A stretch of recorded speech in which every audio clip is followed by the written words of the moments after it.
Hare Krishna. Please accept my humble obeisances. All glories to Srila Prabhupada. So today we will start our discussion on the fourth chapter of the Bhagavad-gita, that is titled Transcendental Knowledge. So to establish the connection, in the third chapter, Krishna primarily spoke about karma, which is relevant because the chapter is titled Karma Yoga. And he first speaks about Sakam karma, and then he takes Arjun to a higher platform of Nishkam karma. Now, in terms of the progression, Nishkam karma then ultimately ends in Gyan. This is Atma Gyan, realized knowledge of the soul. So the fourth chapter will be focusing on essentially Gyan. Right? The title is Transcendental Knowledge, which is Gyan Yoga.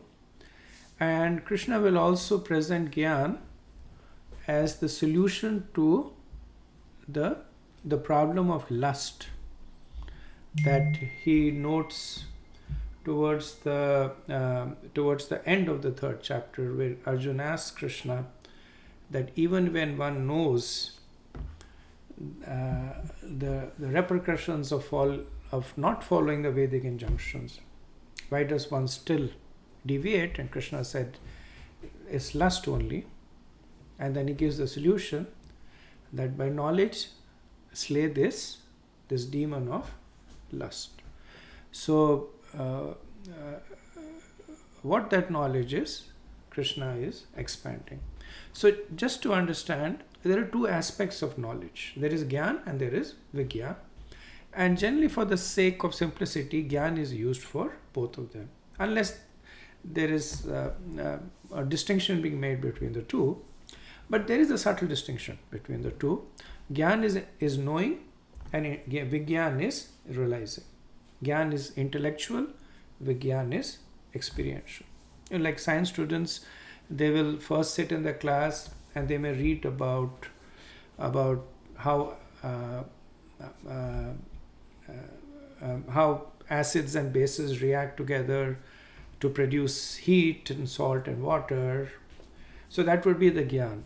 And then they would go down to the lab and they would actually take an acid and a base, mix it together, see that it's an exothermic reaction, the heat that's coming out of it, verify that the byproducts are salt and water, and that is Vigya. So in the fourth chapter, Krishna is going to give both. He's going to give knowledge of the Lord, right? He's going to give knowledge of himself, of the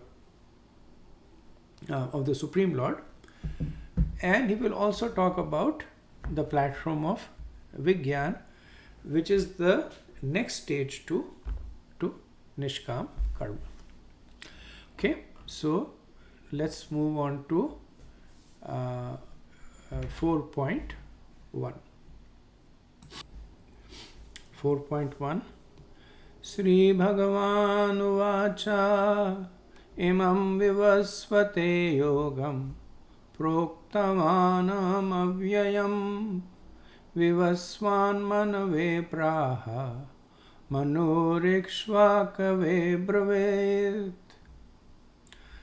The personality of Godhead, Lord Shri Krishna, said, I instructed this imperishable science of yoga to the sun god Vivasvan, and Vivasvan instructed it to Manu, the father of mankind, and Manu in turn instructed it to Ikshvaku. So this verse to some extent is a non sequitur, in the sense that it does not seem to follow through as a natural conclusion, because the last verse in the previous chapter, chapter 3, where Krishna tells Arjun that you should study your mind by deliberate spiritual intelligence. right? And now he says that I instructed this imperishable science of yoga to the sun god, right? So when he says this imperishable science of yoga, then one would expect that he's pointing to something that he has spoken to previously, right? So and he's saying if this is pointing to that what he has spoken, but he has actually not referred to a particular body of instructions. He just says that by knowledge by deliberate spiritual intelligence you should conquer this enemy known as lust. However, as we know that context is important, the reason that Krishna begins to speak about so this refers to Bhagavad-gita, right? So essentially what Krishna is saying that I instructed Bhagavad-gita to Vivasvan, Vivasvan instructed to Manu, and Manu in turn instructed it to Ikshvaku, right? So the connection that Krishna has left for us to make is that this is that knowledge by which one can conquer lust, right? Because previous verse he said that by deliberate spiritual intelligence conquer this insatiable enemy known as lust. And then Krishna right after that says that I instructed this science of yoga to Vivasva, right? So this is how we can understand the connection that essentially Krishna is implicitly glorifying as Bhagavad-gita as that which will give us deliberate spiritual intelligence, as that which will give us the spiritual strength to conquer lust. So in 10 verses in this chapter, from 1 to 10, Krishna speaks what is technically known as epistemology of ontology, right? So ontology is the study of is an existential study of existentialism. What exists, why does it exist, how do you know that it exists? And epistemology is the study of how knowledge is acquired, right? So essentially what Krishna is telling us that how the knowledge about transcendence is acquired. So effectively what Krishna is going to say that this knowledge needs to be acquired from a bona fide disciplic succession. And the bona fide disciplic succession is one that emanates from Krishna and passes through an unbroken chain of guru and disciple. So he is right now beginning at the top of the chain. So all knowledge originates from Krishna. Right? So Krishna says that I instructed this to Vivasvan. So Vivasvan is the personality of sun god, and Vivasvan instructed it to Manu. And the Manu that is being referred over here is the seventh Manu, the current Manu who goes by the name of Vaivastha Manu. And Vaivastha Manu instructed it to his son Ikshvaku, who is a king. So in a way this also dates the Bhagavad-gita. Now given the fact that the Vedas are eternal, one can understand the Bhagavad-gita is also eternal. So then how is it that there is a point of time when Krishna spoke it? Which means that before that the Bhagavad-gita did not exist? Not really. So Krishna will explain later on. Bhagavad-gita always existed. But because of the influence of time it gets lost. So then he comes again to speak it. Right? So this particular parampara that Krishna started, in the Mahabharata it is explained that this was in the Treta Yuga.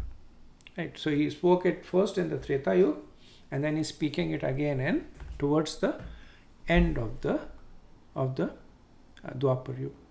Another point also which Prabhupada explains is that the Bhagavad-gita was given by Krishna to the kings. Right? So if you notice, he gives it to sun god, who is a Kshatriya. Right? Sun god gives it to Vayastamanu, who again is a king and a ruler. And he gives it to Ikshvaku, who is again a king. So this reflects the fact that Bhagavad-gita is practical. The Brahmins often deal with abstract philosophy, but the Kshatriyas, the ruling class, the administrators, they need things that are actionable, that they can take, absorb and apply. Right? So this also talks about the relevance of the Bhagavad-gita in terms of practicality. Okay, so let's go to the next verse. 4.2. Evam parampara praptam imam raja rishiyo viduhu sakalena mahata yogo nashtah parantapa.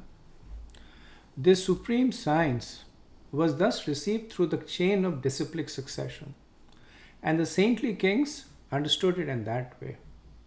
But in course of time the succession was broken, and therefore the science as it is appears to be lost.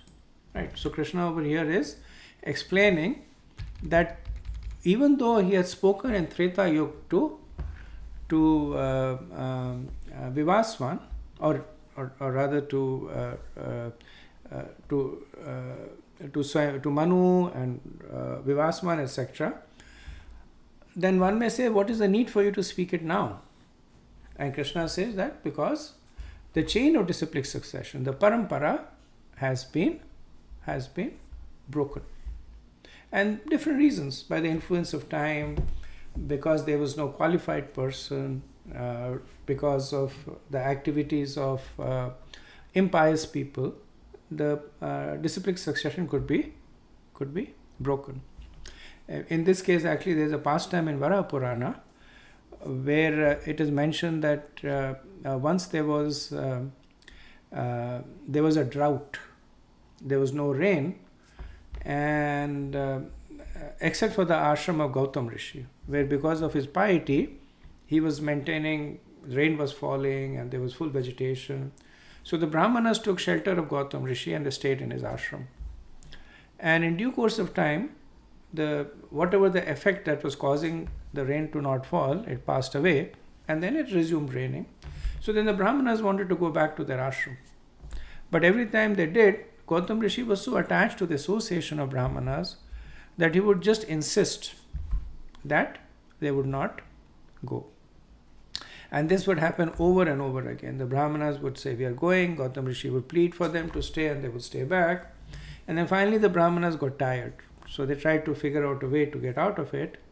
So they created an outline or an image of a cow, and they put it outside the hut of Gautam Rishi. So in the morning when Gautam Rishi got up and it was dark to do his morning ablutions, he accidentally knocked over that image of the cow. And in the dark he thought that he had somehow knocked over a cow. And the Brahmana said, oh, Gautam Rishi has killed a cow. And immediately they said, we can't live in the ashram of a cow killer. And they went away. And Gautam Rishi, of course, was chagrined that how did this happen? But then by his mystic powers, he could understood the Brahmanas had played this trick on him. So then he cursed the Brahmanas that you would lose your memory of the Vedas. So that is why it is said that amongst other things, the Bhagavad-gita was also lost. So Prabhupada says that it was 5,000 years ago, it was detected by the Lord that the disciplic succession was broken. Right? And so then he comes to re-establish it. Now this also shows how important it is to get the knowledge through a bona fide disciplic succession. Because if the disciplic succession is broken, then it is important enough for the Lord to come himself and re-establish it. That's how critical it is. So, as receivers of the knowledge, it is also important for us to acknowledge that we get this from a bona fide disciplic succession. That's why Srila Prabhupada, in the introduction to the Bhagavad-gita, he talks about his own disciplic succession, right, coming right from Krishna. So Prabhupada, his Bhakti Sastri Thakur, Gaur Kishore Das Babaji, Bhakti Vinod Thakur, then all the way to Chaitanya Mahaprabhu, then further up all the way to Krishna, right, to establish his own credentials and credibility. So similarly for us, it is important that if you're receiving knowledge, then it is from a bona fide disciplic succession. Otherwise, anybody can speculate on the Bhagavad-gita, anybody can present their own views. It has absolutely no value. Okay, so let's move on to the next verse.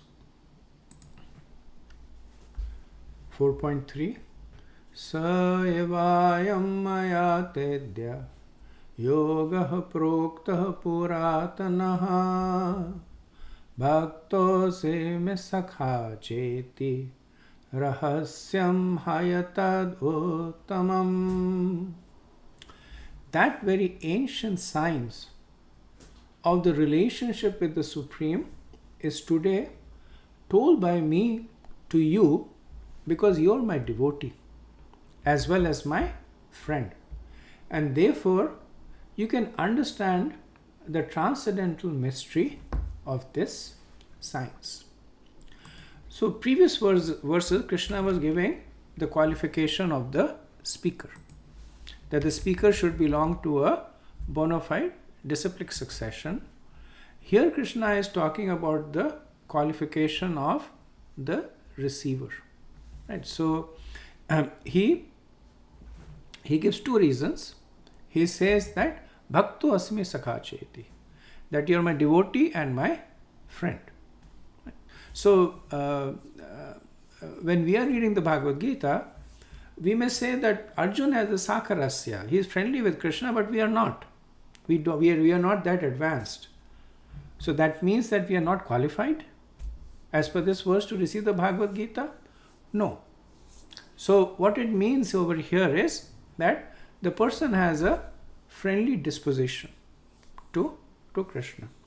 Now Bhakt automatically subsumes that understanding that one cannot be a devotee and have an antagonistic relationship with Krishna.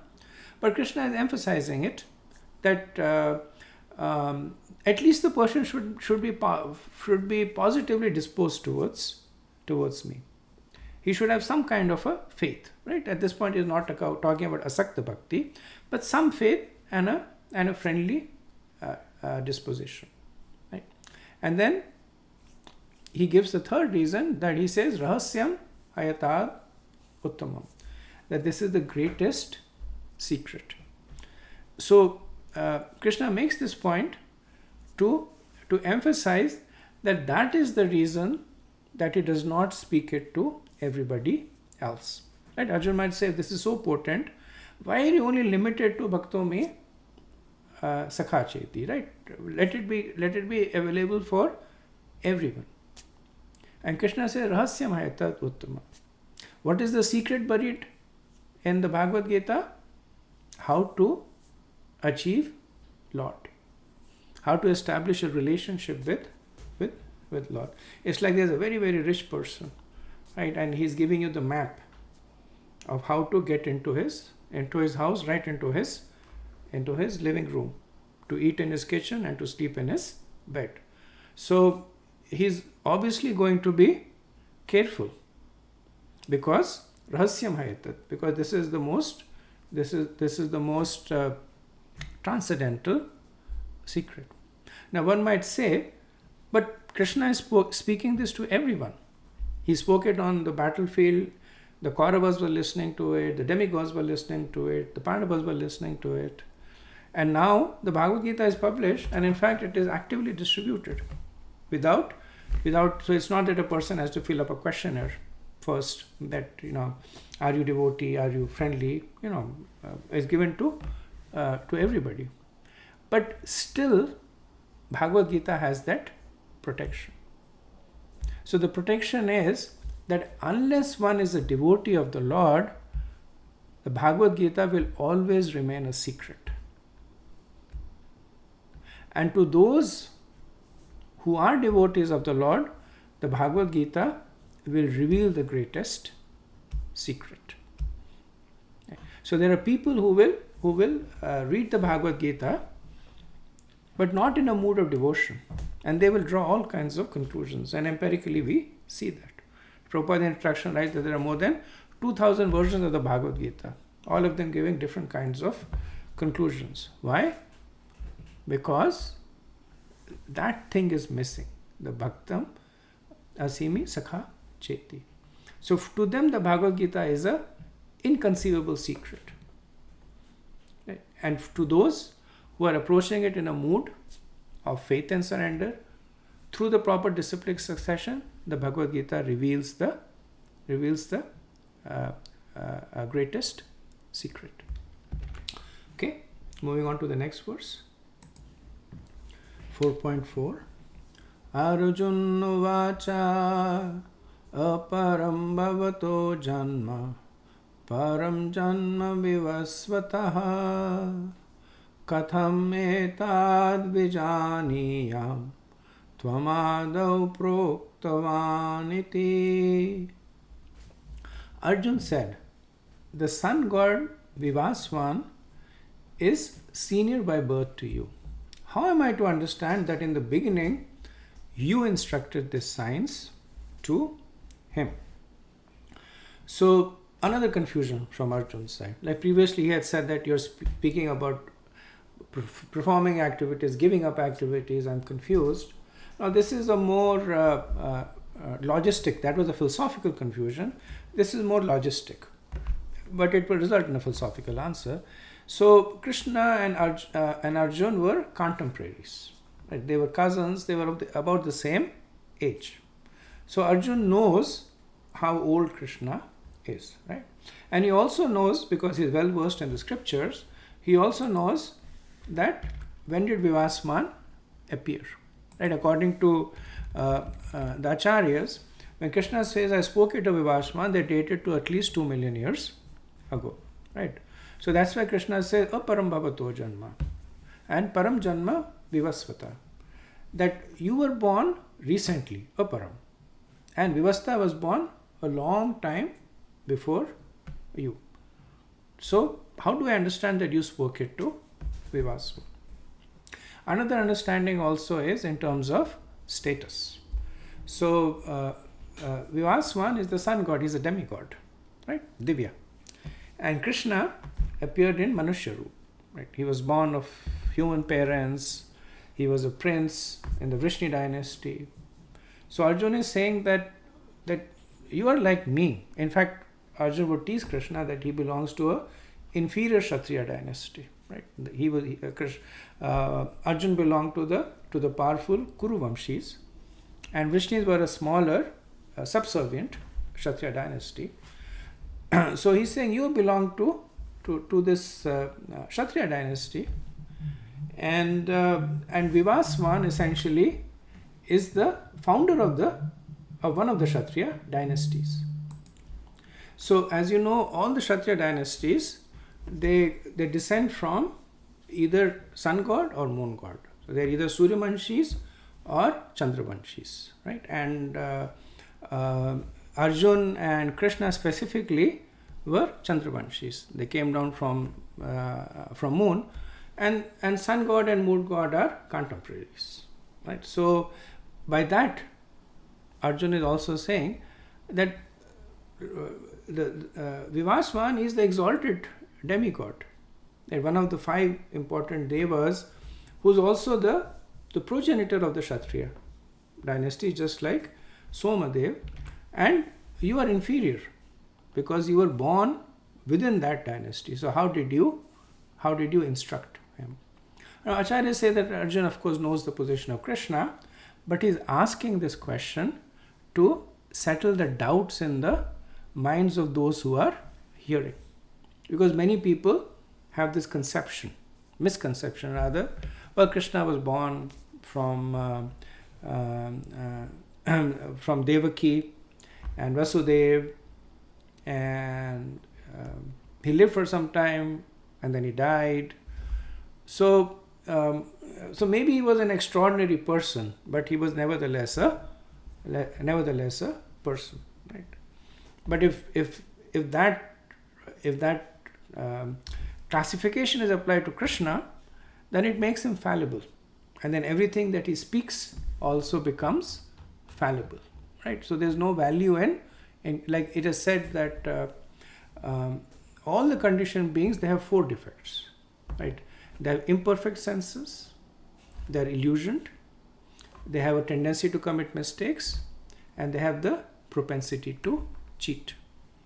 So because of these 4 defects, which are inherent to them, they will invariably contaminate what they produce, and that is one reason why the disciplic succession breaks after some time, right? But Krishna is apaurusha. Apaurusha means that he is beyond the 4 defects, and that is why what he speaks is of relevance to us. Okay, so now let's see what Krishna responds. Okay, carrying on to verse 4.5. Sri Bhagavan Uvacha Bahuni me vyatitani janmani tavacha Arjuna tanam veda sarvani na tvam veda parantapa. The personality of Godhead said, many, many births both you and I have passed. I can remember all of them, but you cannot, O subduer of the enemy. So Krishna speaks this in response to Arjun's doubt that Vivashvan, the sun god, is much senior to Krishna by birth. Right? So Krishna is indicating that both he and Arjun have gone through many births. Now, the births of Krishna and Arjun are different. That's why Krishna qualifies it that I can remember, but you cannot. So Krishna's births are incarnation. So it's like the same person. One day he comes dressed in a yellow shirt, the other day he comes in a blue shirt, the other day he comes in a different attire. But the person remembers, I wore a yellow shirt, a blue shirt, what did I do when I wore a yellow shirt? So that is Krishna.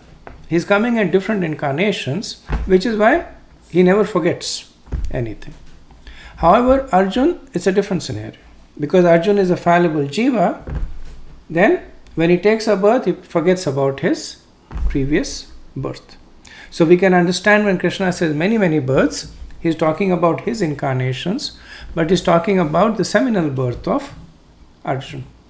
So the verse also indicates about Arjun's companionship with Krishna.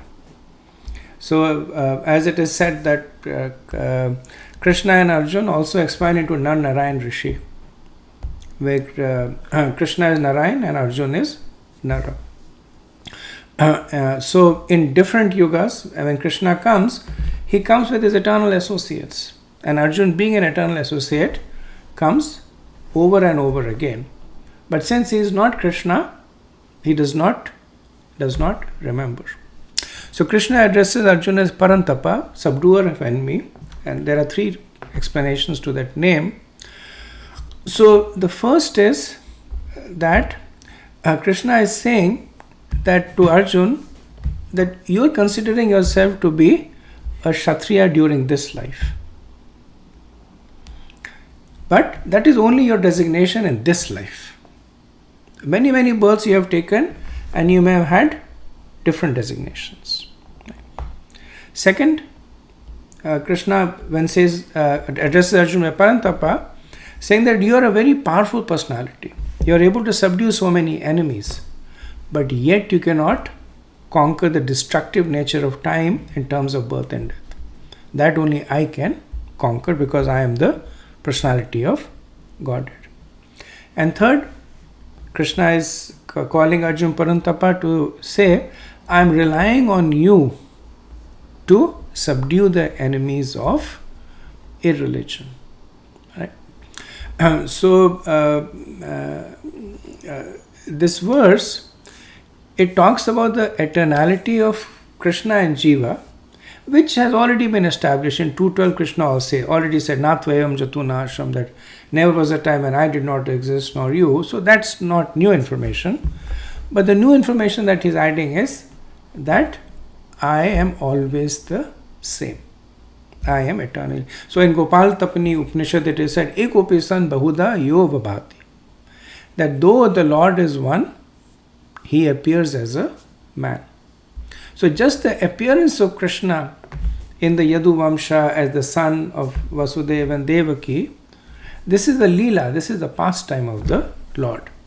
But the Lord is eternal. Okay, so moving on to the next verse. Verse 6. Ajapi san avyayatma bhutanam ishvaropi san prakritam swamadhishthaya sambhavamyatma mayaya. Although I am unborn and my transcendental body never deteriorates, and although I am the Lord of all living entities, I still appear in every millennium in my original transcendental form. So Krishna is expanding on to the previous verse where he made this point that Bahuni me vyatitani, that I took many births, you also took many births, and I remember them all. You don't. In this he makes the further distinction, because one of the dangers in these verses are they can be misinterpreted to put Krishna and Jiva on the same platform. And we see how Krishna very precisely makes this distinction. So let's at least read the verse from left to right. So Krishna says, Ajo, that I am unborn. So Arjun might say, even the Jiva is unborn. Like in 220 you said, Najayati amriteva kadachin. That never takes birth, never dies. Right? So just like you appear in various forms, the Jiva also appears in various forms. It takes on various bodies. Then Krishna says, Aja api. So api is used in an emphatic sense to convey that Krishna's birth is not by the force of karma. So the Jiva, the conditioned Jiva, would take birth not because they want to take birth, but because of prarabdha karma. Because of the activities that they did, when it fructifies, they take birth as a human or an animal or a demigod. So they are forced to take birth. Right? Krishna says, there's no karma for Krishna, ajopi. That my birth is completely voluntary.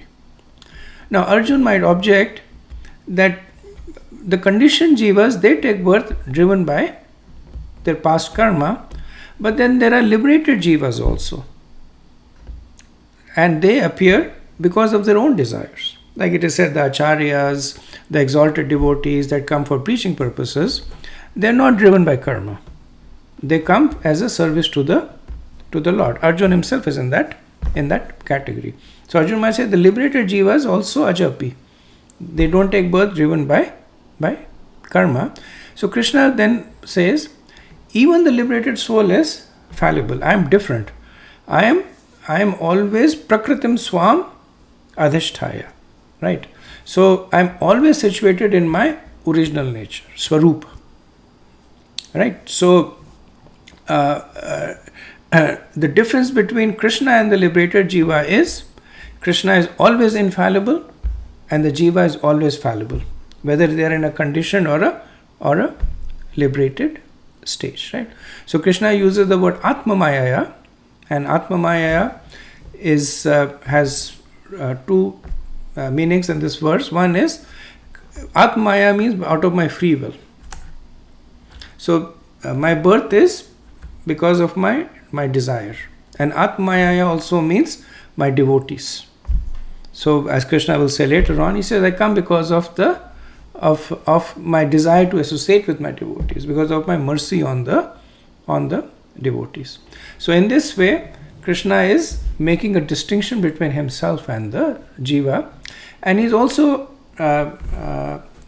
defining his own position as unique, because that's important, that one should clearly understand the position of the personality of Godhead, and that's what Krishna is successively doing in this set of verses. Okay, next verse. Verse 7. Yada yada hi dharmasya glanir bhavati bharata abhyuthanam dharmasya tadatmanam srajamyaham. Whenever and wherever there is a decline in religious practice, O descendant of Bharat, and a predominant rise of irreligion, at that time I descend myself.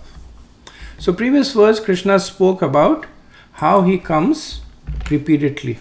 Like again and again he comes. Here he gives the reason for his coming. Now one point to note is that Krishna in the previous verse, he said, Atma Mayaya, that I come because of my free will. And here he is giving the reason why he comes, which kind of impinges on that notion that I come on my free will, but actually not. Because it's like a king who is beyond the law, but who also voluntarily follows the law. Right? Because the king establishes a legal system, he is not bound by it. He can transcend it. But if the king is properly positioned, he will follow it. So similarly, Krishna, he himself is setting the rules for himself, and he follows it. So in this verse and next verse, he gives the reasons why he comes. So he uses the word Srajamyaham. So Srajamyaham means that I descend.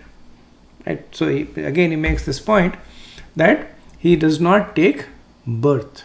He descends. And what is the reason for his coming? That there is a decline in religious practice and there is a rise of irreligion. Right? So when these two things are happening, then so whenever and wherever, right? So it establishes a time and place. That whichever place, at whichever time, there is these things happening, Srajamyam, I descend. Okay, next verse. Okay, verse 8. Paritranaya sadhunam vinashaya cha dushkritam dharma samsthapanarthaya sambhavame yuge yuge. To deliver the pious and to annihilate the miscreants, as well as to re-establish the principles of religion, I myself appear millennium after millennium. So what does Krishna do when there is a predominant increase in irreligion and a decline in religion? He does these three things. So he delivers the pious, he annihilates the impious, and he establishes the principles of religion. Right? So one might say that in order to annihilate the impious, there is no need for Krishna to come, because this can be done by the agency of Krishna's external energy, time, kal. It annihilates the impious. Karma, that annihilates the impious. Then the pious devotees of Krishna, they annihilate the impious, right? So no need for Krishna to come. Then establishing religion, that also is not, Krishna is not needed. He can send personalities like Manu, Vyasadev, who are empowered to establish religion.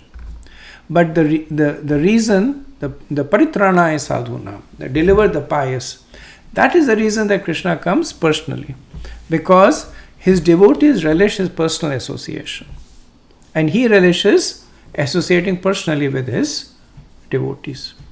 So Krishna does many things when he comes. So like when Krishna came in the Dwapar Yuga, we see he spent so much time associating with his devotees in Vrindavan. And then after that also he did the Mahabharat war, annihilated the Kurus, spoke the Bhagavad-gita, established religion. Right, but the main thing is the Leela that he is most famous for is his Vraj Leela, and also to some extent the Dwarka Leela, where he has the loving exchanges with his devotees, and that people, the devotees at least, they relish over and over again. So Krishna says, I appear yuge yuge.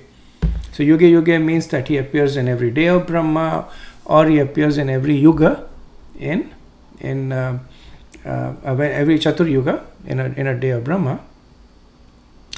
And so Prabhupada writes in the purport, the Lord says that he incarnates himself in every millennium.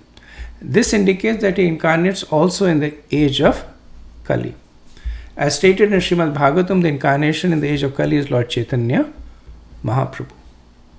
Where in the 11th canto of the Bhagavatam it is mentioned, Krishna Varnam Tusha Krishnam Sangopagastra Parshadam Yagya Sankirtana Prayer Yajanti Hisu Medasha. Like the age, the incarnation in the age of Kali, Krishna Varnam Tusha Krishnam. That his name is Krishna, but his complexion is golden. Like Sangopagas Parshadam, he comes with his associates, and Yagya Sankirtana Prayer. And what does he establish? What is the dharma that he established? Sankirtan Yagya. And Yajanti Sumedasha. And those who are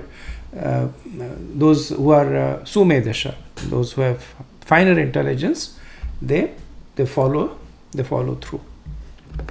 Okay, next verse. 4.9.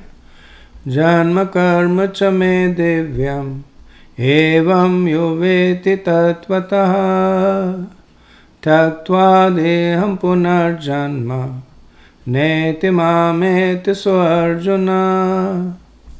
One who knows the transcendental nature of my appearance and activities does not, upon leaving the body, take his birth again in this material world, but attains my eternal abode, O Arjuna. So Krishna is now giving the benediction to one who accepts him as the personality of Godhead. Like Krishna speaks about some specifics, that how his body never diminishes and he appears again and again by his free will. He appears to establish the principles of religion. Now these are just a small glimpse of the greatness of Krishna. Like Krishna does a lot more. Like his greatness is unlimited. He's giving a glimpse. But one who even accepts that, Krishna says, attains his abode, which means that when he gives up his material body, he returns to the spiritual world. Why? Because when one accepts Krishna as God, then one automatically serves Krishna. Prabhupada would say, once you know how great Krishna is, then you will naturally want to serve him, which is bhakti. So, one can say, well, I read these verses, so now I know that Krishna is eternal, etc. So we may know, but we have not realized it. And so that's the difference. The point that Krishna is making over here, that when one realizes that Krishna is the personality of Godhead, that realization will automatically induce the person to render devotional service to Krishna. And because of the influence of that, one is immediately liberated. One is not required to take birth in a material body again. So this is a powerful benediction that Krishna is giving right up front, even though he hasn't talked extensively about bhakti. But he's giving us the glimpse of the potency of bhakti. Next verse. Verse 10. Vitaraga bhaya krodha manmaya mamupashitaha bahavo jnana tapasa bhutam agataha. Being freed from attachment, fear and anger, being fully absorbed in me and taking refuge in me. Many persons in the past become purified by knowledge of me, and thus they all attain transcendental love for me. And so in the previous verse, Krishna talked about the general glories of knowing him, right? He said, Janma karma cha me divyam yo me veti tattvata. That one who knows it, then he does not take birth again, right? Here he gives more specificity. So firstly, he increases his assurance by saying that many people in the past have become purified. So the assurance Krishna is giving is, this is a process that works. It's not just theory. I'm not just saying it. But many people in the past, they have, by understanding the divine nature of my appearance and pastimes, they have become purified and attain transcendental love of me. So now Krishna is actually giving a slightly higher platform, right? Earlier on, he was saying that they acquired a spiritual nature, which was liberation. But now he's saying that they actually acquire love for me, right? Which is a much higher platform. So in this way, Krishna is glorifying knowledge about him. Right? So when one knows about Krishna, one becomes absorbed in Krishna. One takes shelter of Krishna. One becomes purified. What does purified mean? That one becomes purified of the misconception that they are the body. One becomes purified of the misconception that Krishna, that there are other gods or there is no God. Right? So vitarag bhaya krodha, and Prabhupada says that when one is afflicted by rag, bhaya and krodha, then they develop a different conception of divinity, of God. Right? So he says that rag, so rag means excessive attachment. And in the materialist concept, this is excessive attachment to the body and the relationships. So when people have excessive attachment, then they are also become excessively discouraged by it.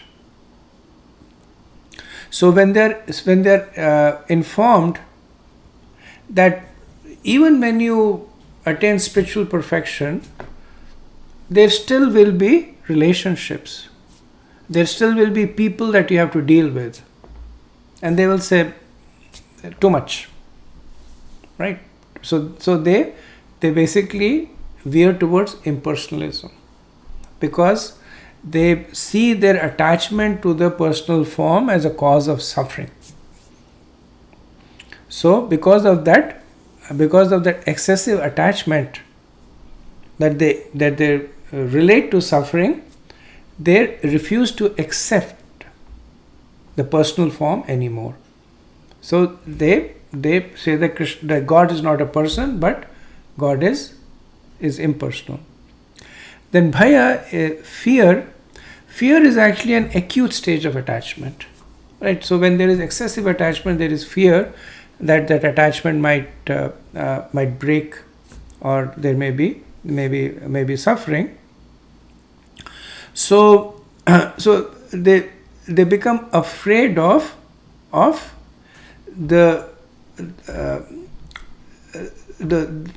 further consequences of attachment, which is having more relationships with people, interacting with people on a one-to-one basis, and they said this is